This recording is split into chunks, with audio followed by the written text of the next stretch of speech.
Bonsoir tout le monde. Merci de venir nous rejoindre. Ceci est une entrevue qu'on a préenregistrée, bien entendu, parce qu'à cause des horaires, toute l'équipe, avec monsieur le professeur Normand Cornet. Bonsoir, monsieur Cornet. Bonsoir et merci pour cette invitation, monsieur Drolet, sur les ondes de Radio Infocité. Oubliez pas, hein, votre micro est toujours là. Vous avez juste à dire quand, puis c'est tout. Le seul problème, c'est que durant la semaine, c'est compliqué. Moi, je travaille. Donc, on vous a invité pour venir nous parler, en fait, venir nous éduquer un peu. Vous allez faire votre boulot de prof, là. D'un monsieur qui, les gens connaissent pas trop, mais qui a fait une très grande œuvre pour la science et l'approche. Bon, c'est ce qu'on va expliquer d'abord. Monsieur Naïm Katan. Oui, voilà. C'est un professeur? Katan, oui, et en fait aussi, monsieur Drolet, il a longtemps enseigné à l'Université du Québec à Montréal. Il est né à Bagdad, en Irak, en 1928, donc alors que l'Empire britannique existait toujours, l'Empire français, et évidemment l'Union soviétique qui est dans les premières années, les États-Unis, et il a vécu la Grande Dépression. Il a vécu certes donc naissance, enfance, adolescence, jeune adulte pendant la Deuxième Guerre mondiale. Il était très conscient, comme on peut voir en lisant son livre Farida, dont je suis le traducteur principal. Malheureusement, ce livre est périmé, mais c'est un livre incontournable. Et vous avez raison de souligner à quel point il nous faut connaître Naïm Katan. C'est un homme de lettres qui a publié des trentaines de livres. Et moi, je dis que Naïm Katan, c'est l'inconnu incontournable. Parce que c'est quelqu'un qui a fait une contribution littéraire et culturelle énorme, plus grande que nature, aux lettres et à la culture à Montréal, au Québec et au Canada. D'ailleurs, suite à la Deuxième Guerre mondiale, il reçoit une bourse à la Sorbonne. Donc, il va à Paris, il étudie en littérature et en 1954, il atterrit à Montréal et il vit tout cet arrière-plan arabe. Et croyez-le ou non, il est juif. Il est juif et il fait partie de la communauté juive millénaire à Bagdad. Rappelons à l'auditoire de Radio Infocité qu'une bonne partie de les écritures hébraïques, ce que les chrétiens appellent l'Ancien Testament, eh bien, c'était composé au Moyen-Orient, à l'est de Jérusalem, à cause de ce qu'on appelle l'exil des Juifs suite aux empires assyriens, empire babylonien, empire perse. Alors, c'était le peuple dispersé, en exil, et c'est là où ils ont composé beaucoup des livres qui font partie intégrante des écritures hébraïques. Et voilà, pour moi, en tant que spécialiste en sciences des religions, voilà une des raisons que Naïm Katan est incontournable.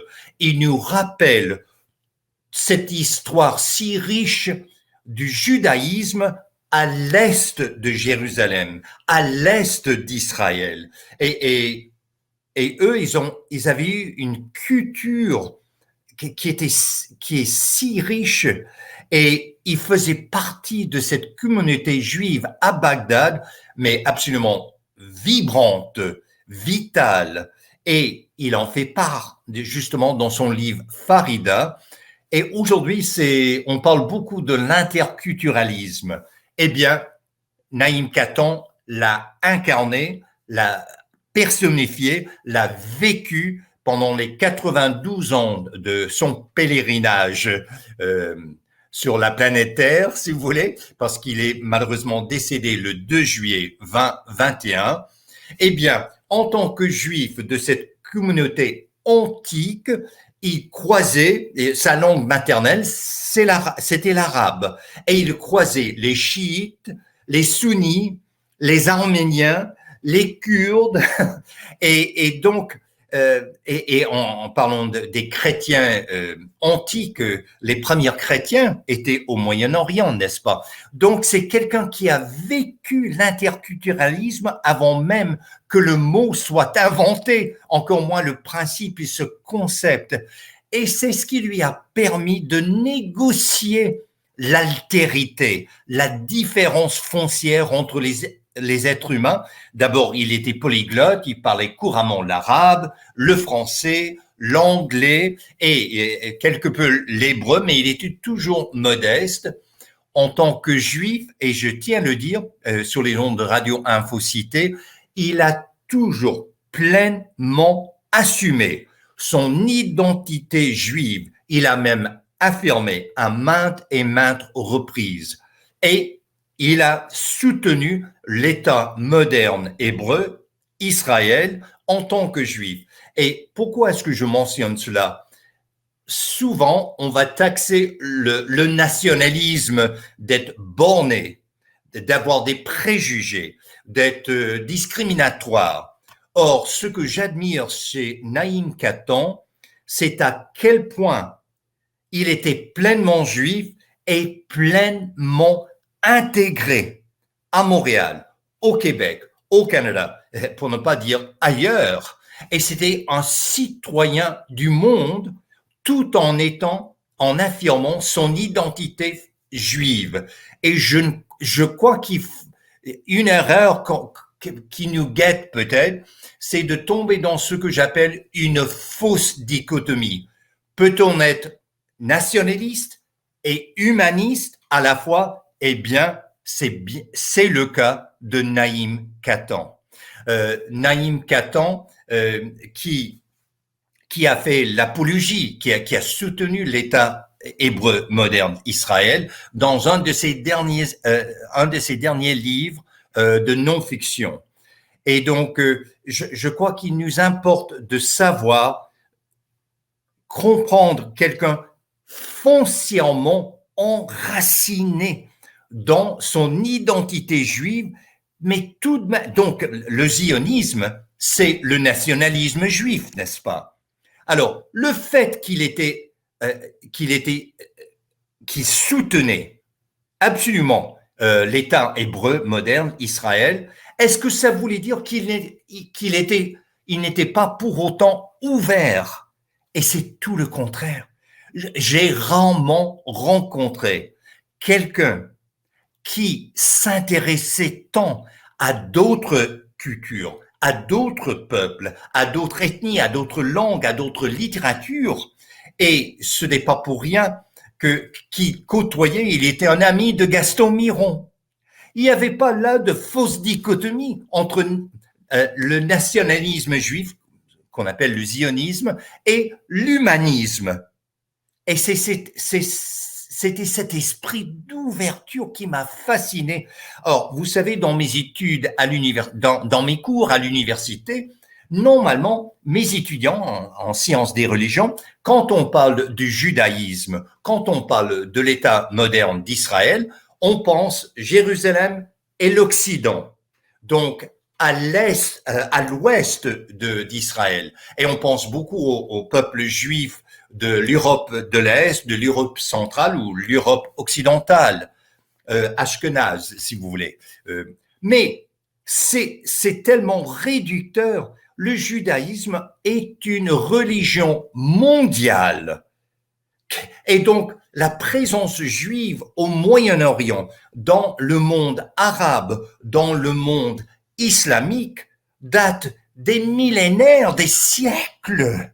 Alors, je voulais que mes étudiants et étudiantes comprennent à quel point il y a dans le judaïsme ces semences de l'universalisme, de tendre au-delà des différences, aller à la rencontre de l'autre, que l'autre soit arabophone, arabophone, que l'autre soit européen, que l'autre soit québécois, que l'autre soit canadien-anglais, parce que il était au Conseil des arts du Canada pendant beaucoup d'années. Or, c'est ça qui m'intrigue dans l'inconnu incontournable de Naïm Katan. Ben, je viens de voir, en fouillant un peu son pedigree, je peux l'appeler ça de même. Monsieur Catan était pas juste un pro, c'était pas juste une personne qui pensait à être un Arabe au Québec. Il était également un Québécois et il voulait vraiment s'intégrer à la société québécoise. Tu dis souvent Canadien, toi, là, OK? Mais je viens de lire dans un de ses écrits qu'il parlait d'abord d'être Québécois, lui. Mais il a passé la plupart de son temps à Montréal et il était chroniqueur au Devoir. Alors, et puis il connaissait André Laurendeau, il faisait partie même de la commission de Laurendeau. Alors, et comprenez bien, pour moi, en tant que chercheur, le grand défi de la recherche actuellement, c'est d'abord des études approfondies de Naïm Katan. Quand vous avez plus de 30 livres, et je sais personnellement que la plupart de sa vie, c'était avant les courriels, c'était avant la toile et l'Internet. Alors, comme historien de formation moi-même, je sais que la clé de Naïm Katan réside dans les lettres, dans cet énorme corpus de la correspondance, ce corpus épistolier de Naïm Katan. Alors, ici même sur les ondes de Radio Infocité, je lance le défi aux chercheurs, aux chercheuses, d'aller au fond de cette énigme, parce que j'estime que Naïm Katan est une énigme qu'il nous faut comprendre. Qu'est-ce qui faisait battre le cœur de Naïm Katan, qu'il soit du Moyen-Orient, qu'il soit arabophone, qu'il soit juif, qu'il est décédé à Paris, donc qui a épousé toute la culture, la langue, l'histoire, la richesse de la francophonie. C'est un des pionniers de la francophonie qui est là devant nous. Et donc, c'est ça le défi. Il faut aller au fond de sa pensée. Or, je suis convaincu que le fond de sa pensée, on a deux grands vecteurs. Ces nombreux livres, mais aussi une correspondance énorme. Et je tiens à dire, quand je disais que Naïm Katan était nationaliste, dans le sens qu'il soutenait beaucoup l'État moderne d'Israël et l'identité juive, mais je vous ai dit en même temps qu'il était tellement un humaniste. Or, je présente le tout dernier livre de Naïm Katan, N'aie pas peur de la nuit, publié en 2019 chez les éditions XYZ. Et pourquoi est-ce que je mentionne ce livre? Parce que quand je dis que Naïm Katan est un humaniste hors pair, je vous lance le défi, monsieur et madame, qui sont à l'écoute de Radio Infocité. Si vous voulez comprendre la condition humaine, qu'est-ce que c'est de vieillir? Qu'est-ce que c'est d'être malade? Qu'est-ce que c'est de regarder la mort en face?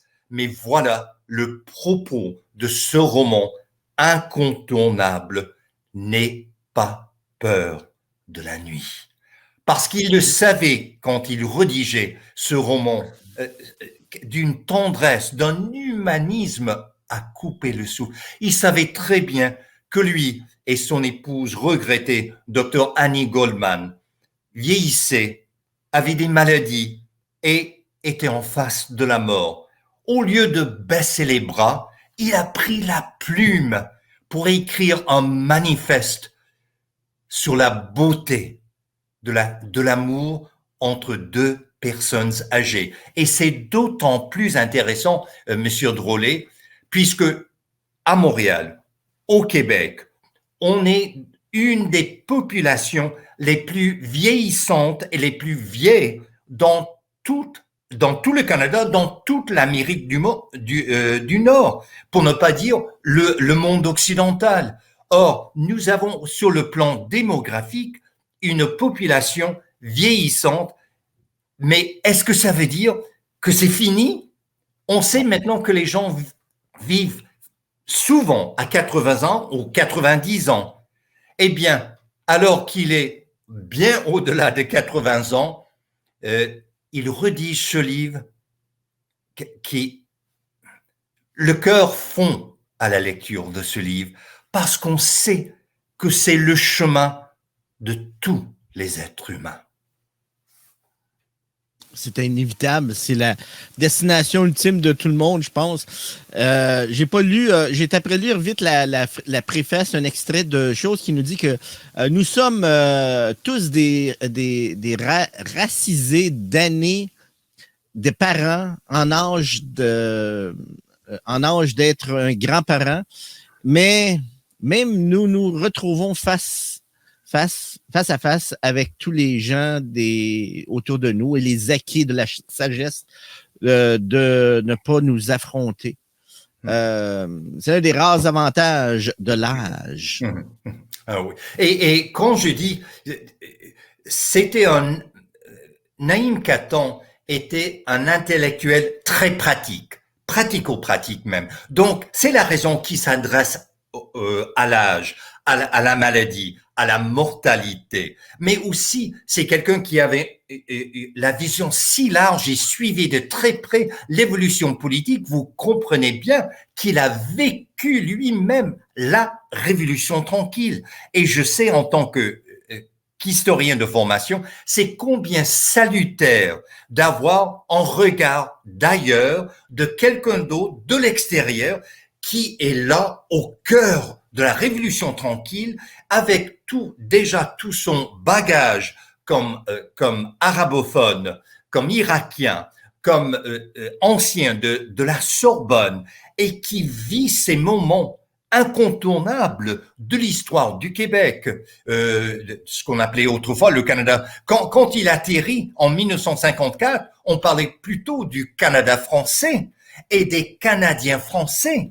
Or, avec la Révolution tranquille, il en est un témoin hors pair, parce qu'il apporte une autre optique, une autre perspective.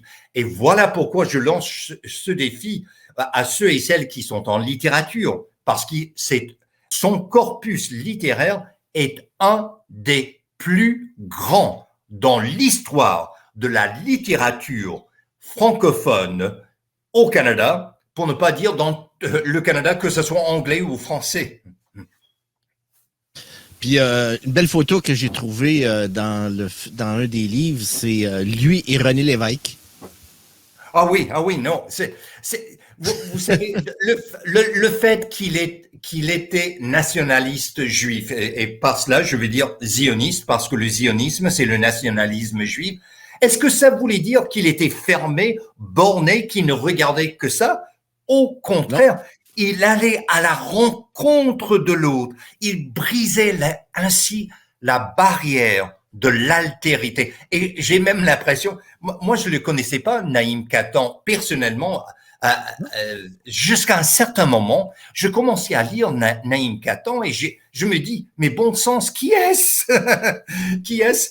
Un juif arabophone, né en Irak, et vous savez, il suivait de très près la politique. Et c'est la raison que j'ai traduit le livre Farida, publié en 1995, parce que Naïm Kattan, comme natif d'Irak, natif de Bagdad, par la suite bombardé, anéanti par les Américains, eh bien, il avait un regard qui était tellement aiguisé sur l'évolution politique. Et dans ce livre-là, il revit qu'est-ce que c'est d'être au Moyen-Orient alors que la Grande-Bretagne, la France, l'Allemagne et les États-Unis sont à la recherche du pétrole et qui ne voient ces peuples comme des proies à tasser pour avoir accès au pétrole. Donc, c'est très, très intéressant. Et Farida à toute fin pratique, c'est la réponse de Naïm Katan à la première guerre du Golfe. C'était pour lui, en retour aux sources, en retour à son pays natal, par la littérature. Donc, vous savez, une des raisons qu'il avait un esprit si large, c'est que la littérature nous donne carte blanche, nous ouvre à toutes les possibilités de la condition humaine. Et voilà ce qu'il explorait. Je tiens à vous dire en même temps à l'auditoire de Radio Infocité, comme on dit au Québec, Naïm Katan n'était pas barré. Quand vous lisez Farida, la sexualité est au cœur de ce roman et de façon claire et nette. Pourquoi? Parce qu'il savait que l'être humain, certes, il y a l'esprit humain, mais l'esprit humain habite un corps. Et l'esprit humain s'exprime à travers le corps. Voilà. Et donc, j'invite l'auditoire de Radio Infocité de lire Farida, dont je suis traducteur, publié par les éditions Guernica. Et donc, pour voir à quel point il était terre à terre. Et c'est ça que j'aimais chez Naïm Katan. Certes, il y avait des idéaux. Il avait cet interculturalisme avant le mot, avant qu'on a même articulé ce concept. Mais il y avait ce côté sexuel, voire charnel. Parce que les êtres humains, on habite des corps. Et ça fait une différence dans ce qu'on vit et ce qu'on expérimente. Je m'attendais, honnêtement, je m'attendais quand vous disiez que vous aviez traduit ce livre-là, que vous l'avez traduit en français. Non, vous l'avez traduit en anglais, je viens de voir. C'est ça. Et quel dommage, monsieur Drolet. Il a publié plus de 30 livres. Il n'y en a que 5 traduits en anglais. Or, autrefois, et puis il avait rencontré Naïm Katan, Hugh McClellan, il a publié à la fin de la Deuxième Guerre mondiale un livre qui fait date dans la littérature canadienne, Les deux solitudes. Eh bien, les solitudes demeurent béantes, monsieur Drolet. Quand des plus grands personnages littéraires du Canada français, du Québec, de la francophonie ne soient traduits qu'en 5 livres, eh bien ça, il faut pallier à cela. Et mon propos, c'est justement de traduire son tout dernier livre, N'aie pas peur de la nuit. De la nuit. Parce que quand je l'ai lu, c'est ça la clé de l'écriture de N'aie pas peur de la nuit. Monsieur Drolet, quand je l'ai lu, je l'ai vécu. C'était pas des paroles vides. C'était des sentiments. C'était des souvenirs. C'était des sensations. Voilà. Donc, on vous invite, bien entendu, à... C'était une petite entrevue littéraire ici. On vous invite à aller, aller lire ce livre, N'aie pas peur de la nuit.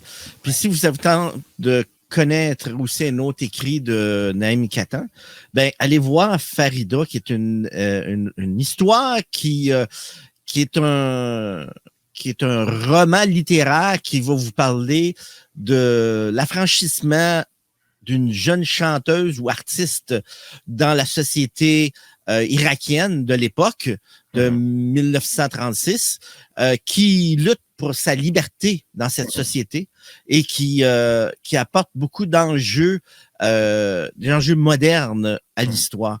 Et tout à fait, monsieur Drolet, parce qu'il situe le roman au seuil de la Deuxième Guerre mondiale. Et rappelons à l'auditoire de Radio Infocité, il a vécu cela. Il était à Bagdad, en Irak, au seuil et pendant la Deuxième Guerre mondiale. Et en plus, il s'agit d'une femme, mais une femme déchaînée, une femme libérée, une femme qui trouve sa voix et qui tient à la faire connaître par la musique. Mais en arrière-plan de ce récit féministe presque, et c'est fascinant, en arrière-plan, tous les enjeux géopolitiques, cette chasse pour le pétrole de la part de l'Allemagne nazie.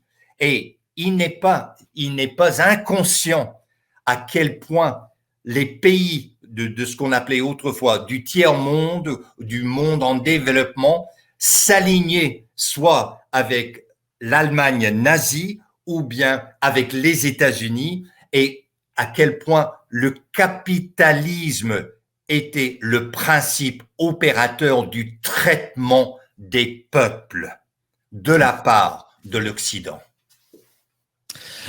Eh bien, ça va être un autre sujet pour étendre là-dessus pour le capitalisme, mais j'espère que ça vous aura donné le goût de lire des livres qu'on vous a proposés de Naïm Qatam. Et puis peut-être qu'on viendra sur une autre entrevue sur Naïm Qatam, sur un autre de ses œuvres. Puis on va peut-être donner le goût de lire. Ouais. Merci à monsieur professeur Normand Cornet. Et merci à vous, monsieur Bourlet. À la prochaine.